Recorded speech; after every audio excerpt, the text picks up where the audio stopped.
far as all the emergency rooms getting clogged up, as far as all the food stamp office lines, we're tired of it. So, we were lied to in '86, and this time, we're going to fight it hard. Thanks, Dave. All right, all right. Yeah. Yeah. I have one last comment before we have the main eulogy from JOYCE KAUFMAN. Many of us often get discouraged because of the liberal opinion media and the momentum the other side has.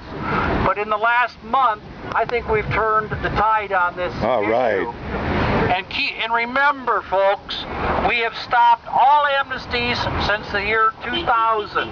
This is a significant success, and we're going to continue stopping that.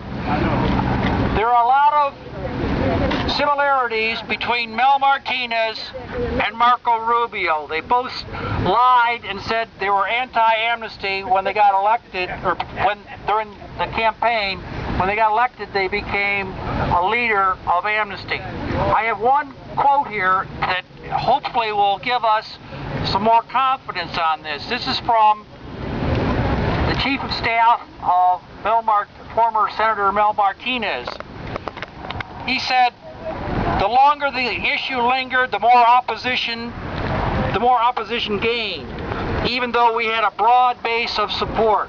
At the end of the day, achieving reform would have been like catching lightning in a jar. Instead, we wound up with a lightning rod." Let's give them a lightning rod again. Oh, yeah! And now for the main eulogy, radio talk show host and star, JOYCE KAUFMAN.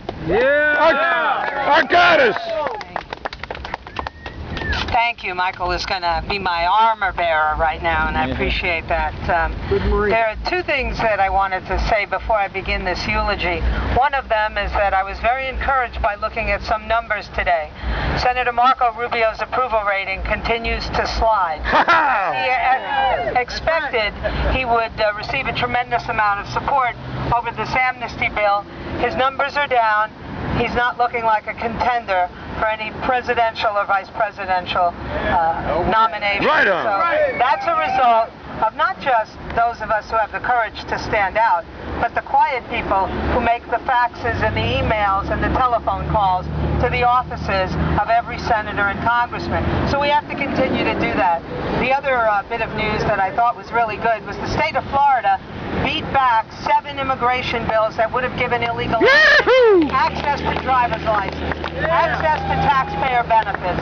The state of Florida adjourned before they addressed them. Kind of like what Speaker Rubio did, but he adjourned before he addressed immigration bills that would have protected us. So we're moving in the right direction.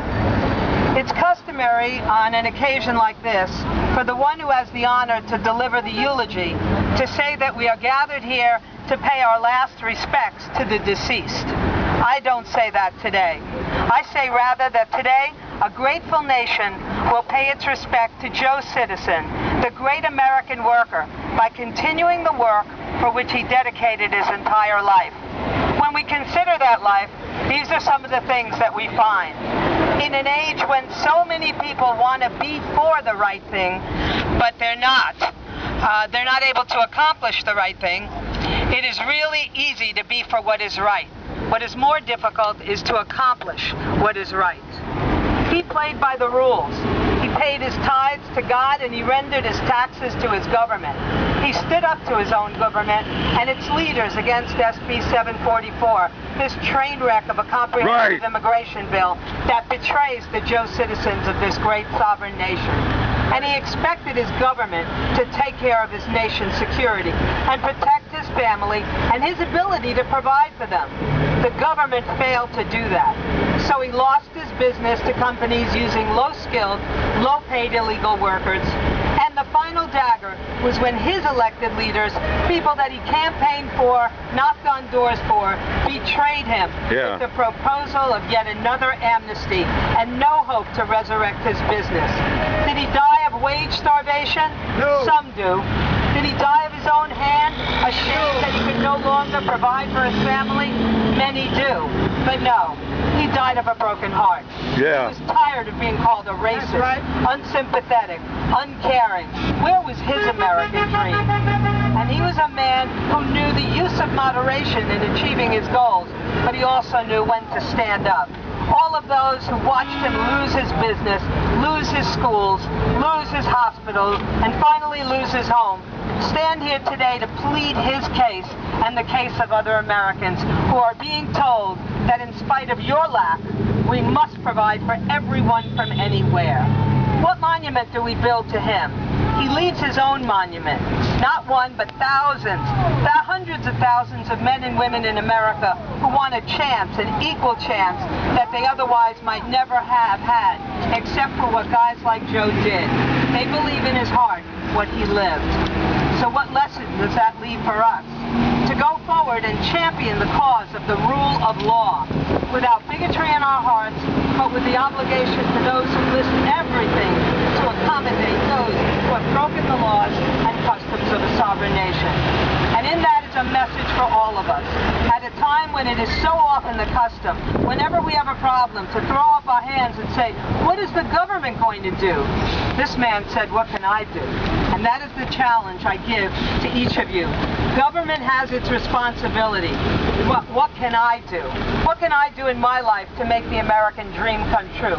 Because all of us must remember, we want a dream, and it cannot come true until each one of us behaves as an American. And it is in that spirit that I speak of Joe Citizen, an American worker today. I remember the last time we met in front of the unemployment offices, 3 days before Christmas. You remember Joe. He always had that American flag pin in his lapel. He didn't just wear that lapel. He wore that feeling in his heart. And what it says to each of us, every man and woman in this country is equal before God.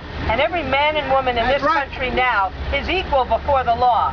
And we need to restore the rule of law and speak out against the amnesty bill promoted by Senator Rubio and his Gang of Eight.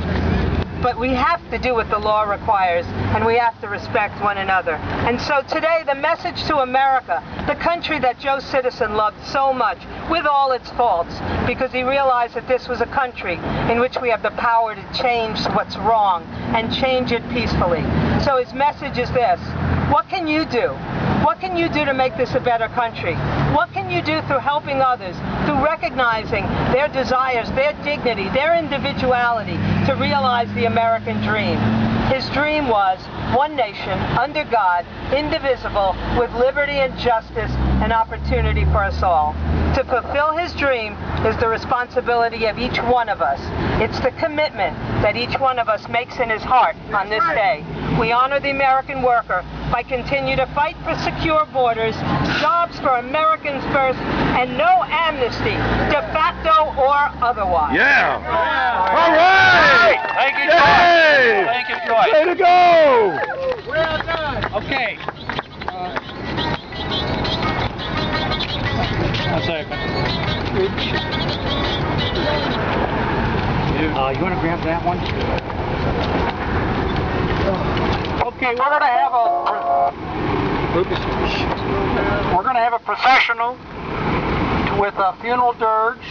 We'll have the Boris go first. We have a snare drum. Where's the snare drum? Snare drums. We'll have him in front. And we'll have the megaphone. Where's the snare drum?